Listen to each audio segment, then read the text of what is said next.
je l'ai dit à ma précédente conférence de presse, je pense qu'à partir du moment où on commence à calculer, à faire attention à pas se faire mal, c'est à ce moment-là qu'arrivent les blessures. Je pense qu'il faut jouer comme si c'était un match normal, se donner à fond, et c'est en se donnant à fond qu'on évite les blessures. Voilà, rentrer dans les duels à 100% et pas penser à la Coupe du Monde. La Coupe du Monde, elle arrivera après. Et si on doit la faire, tant mieux. Si on doit se faire mal au dernier match, bah, c'est le destin, c'est que c'était pas.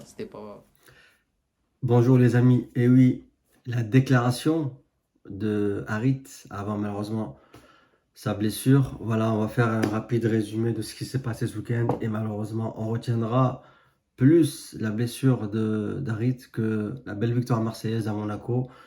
Monaco qui avait gagné 9 de ses 11 derniers matchs.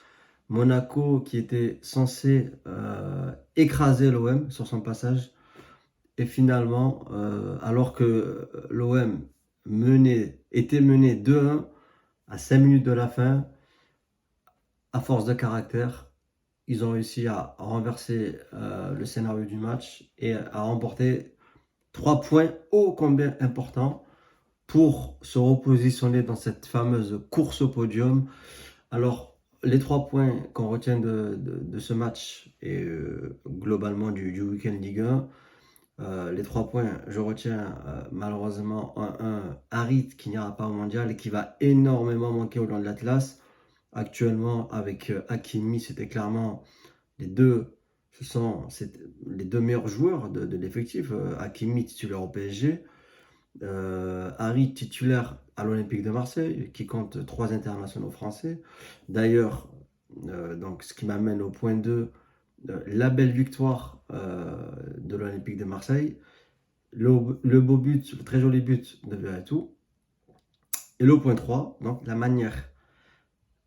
Dans ce week-end, on a eu énormément de confirmations sur ma vidéo précédente. Et en ce qui concerne l'OM, j'avais dit quoi? Incapable de marquer plus de 1 ou 2 buts parce que les attaquants ne sont pas là, parce que les buteurs ne sont pas là. Et que ce soit Alexis Sanchez ou Harit ou même Under, ils ne peuvent pas être au départ à l'arrivée de l'action. Du coup, on a eu quoi? Un coup de pied arrêté, donc le coup franc d'Alexis Sanchez. Voilà, coup franc Lucas, donc ok. On a eu Veretout qui marque, donc voilà, petit exploit individuel et c'est pas un attaquant. Et ensuite, on a eu coup de pied arrêté, but d'un défenseur, donc sur le coup franc de Payet.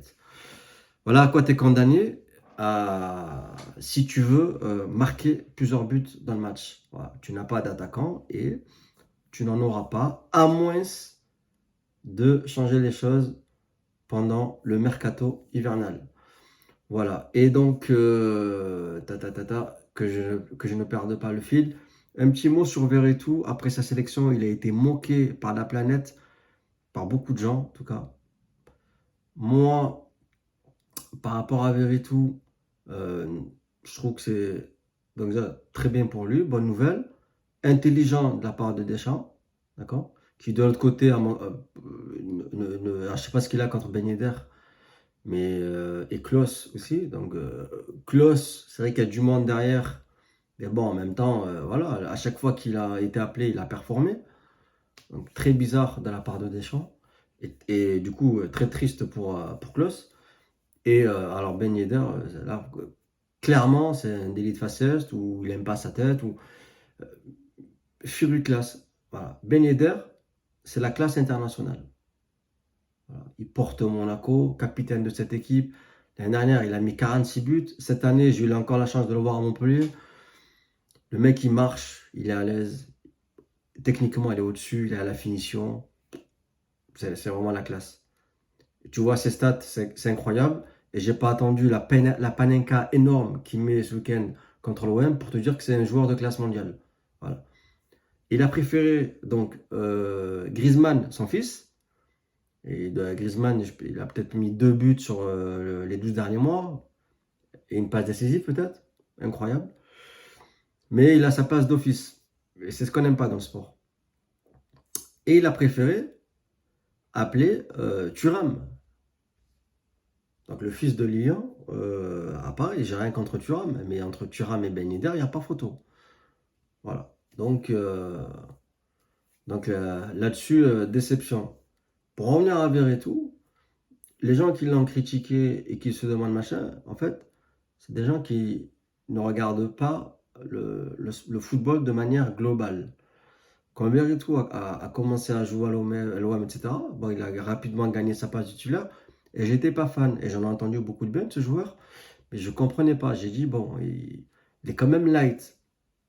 Sauf que, voilà, j'ai pris un peu de distance et j'ai regardé un petit peu.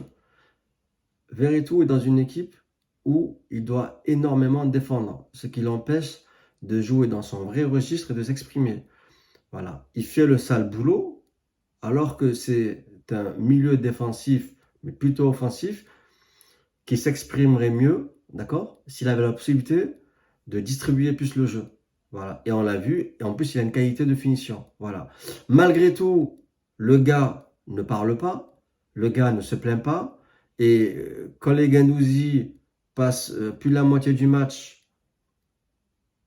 sur la phase offensive, lui il est là, tu le vois, il est tout rouge, il tacle, il s'arrache, il se met minable pour aider l'OM. Alors que tu mets ce gars-là avec deux gros milieux récupérateurs, comme tu peux avoir en France, avec Kanté, je sais pas, qui tu veux, Chouamini, etc., tu le verrais s'exprimer autrement. Donc voilà pourquoi je n'ai pas été étonné. Et voilà pourquoi je trouve que non seulement ce joueur a du talent, mais ce joueur a beaucoup de valeur. Voilà. On passe en Angleterre. Là aussi, on a eu confirmation du week-end dernier. J'avais poussé un petit coup de gueule concernant City. J'avais dit quoi? Que lorsque City ne gagne pas, on leur donne 10 minutes d'arrêt de jeu. Ben bingo, c'est encore ce qui s'est passé ce week-end. Et après, on va me dire, oui, mais t'inventes. Moi, je n'invente pas. Par contre, les arbitres, ils arrivent toujours à inventer 10 minutes d'arrêt de jeu pour Manchester City. Mais ce qui a été magnifique, c'est qu'ils ont été pris à leur propre piège. Voilà. Brentford, équipe surprise, équipe qui tape beaucoup de gros cette saison. Ils ont tapé Manchester United, on s'est moqué de Manchester United.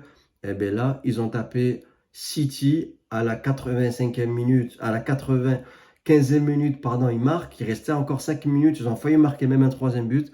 Finalement, City donc, a été pris à son propre piège. City a perdu à domicile contre Brentford. Bravo à Brentford.